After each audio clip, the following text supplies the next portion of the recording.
வணக்கம். இன்றைய குரல் இன்றைக்கு 235வது குரல். அதாவது, "நத்தம்போர் கெடும் உளதாகும் சாக்காடும் வித்தகர்க்கு அல்லால் அரிது" அப்படின்றார். அதுக்கு கருத்து என்னன்னு பார்த்தீங்கன்னா, புகழால் மேன்மை பெறக்கூடிய கேடும் செத்தும் புகழால் வாழ்ந்திருக்கும் சாவும் அறிவில் சிறந்தோர்க்கல்லால் பிறருக்கு ஒருபோதுமே கிடையாது அப்படின்றார்.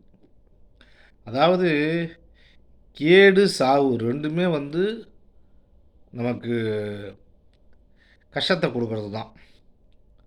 ஆனால் அந்த கேட்டையே அந்த சாவையே புகழால் மேன்மை பெறுமா கேடு, செத்தும் புகழால் வாழ்ந்திருக்குமா சாவு. அது யாருக்கு அமையும்னா அறிவில் சிறந்தோருக்கு அமையும் அப்படின்றார் வள்ளுவர். அதுக்கு ஒரு தோதான ஒரு கதை ஒன்று எழுதியிருக்கிறார். அது என்னன்னு பார்த்தீங்கன்னா, ஈஸ்வரன் கதை இன்றைக்கே முடிந்துவிடும், டாக்டர் அப்படித்தான் சொன்னார் என்று நினைக்கிறேன் என்றான். அவரிடம் வேலை செய்த அழகேசன் பார்க்க வந்த, என்னடா நீயே இப்படி சொல்கிற? யார்? அவரை பார்க்க வந்த வாசம். பின்ன வேறு எப்படி சொல்கிறோம்? வயசில் போட்ட ஆட்டம் கிட்னிலேருந்து எல்லாமே சட்னி ஆயிடுச்சு, என்ன பண்ணுறது? எங்கள் முதலாளிக்கு மட்டுமில்லை, எல்லோருக்கும் தான் என்று சொல்லிவிட்டு ஈஸ்வரன் ரூமுக்குள் அழகேசனும் பார்க்க வந்தவனும் உள்ளே போனார்கள். உள்ளே போன வாசன் ஈஸ்வரன் நிலையை பார்த்து கதறி கதறி அழுதார். இதை பார்த்து அழகேசனுக்கே தூக்கி வாரி போட்டது.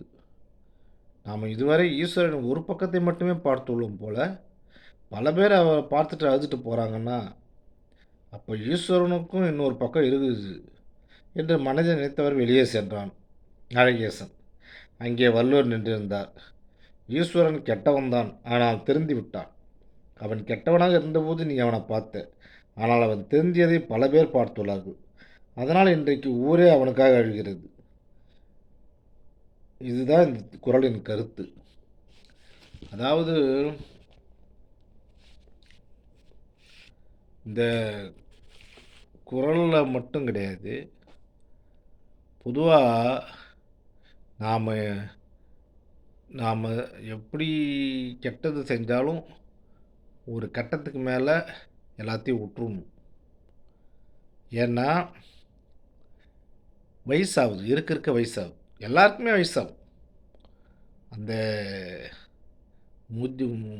அதாவது முதிர்வு அப்படின்றது எல்லாத்தையுமே மாற்றிடும். எப்படியாப்பட்ட குடும்பக்காரன் கூட கடைசியில் வயசான காலத்தில் அந்த செஞ்ச தப்புக்கெல்லாம் மன்னிப்பு கேட்குற அளவில் அவன் அழுதுகிட்டு இருப்பான். ஆனால் அந்த அழுகிற நிலைமைக்கு போகாமல் ஒரு குறிப்பிட்ட காலத்தில் திருந்தி செஞ்ச பாவங்களுக்கு பிரயாசித்தமாக ஏதாவது சில நன்மைகளை செஞ்சு கடைசி காலத்தில் வருந்தாத அளவுக்கு நாம் வாழ கற்றுக்கணும். இதுதான் இந்த குறளில் வள்ளுவர் எழுதின கருத்துக்கு நான் எழுதின கதை. புரிஞ்சிருக்கும்னு நினைக்கிறேன். நன்றி. மறுபடியும் நாளை சந்திப்போம். வணக்கம். இந்த வர்ற தேர்தலில் நடிகர்கள் பின்னாடி போகாதீங்க. ஏன்னா இது முக்கியமான தேர்தல். தமிழக தேர்தல், பாண்டிச்சேரி தேர்தல். நடிகர்களுக்கு ஓட்டு போடாதீங்க. நான் நடிகர்கள்னால் எம்ஜிஆர் நடிகராக தான் இருந்தார், சிவாஜி கணேசன் நடிகராக தான் இருந்தார்.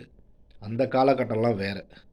இப்போ பொதுவாக இப்போ யாருமே வேணாம், நடிகருக்கெல்லாம் ஓட்டு போட்டதெல்லாம் போதும்.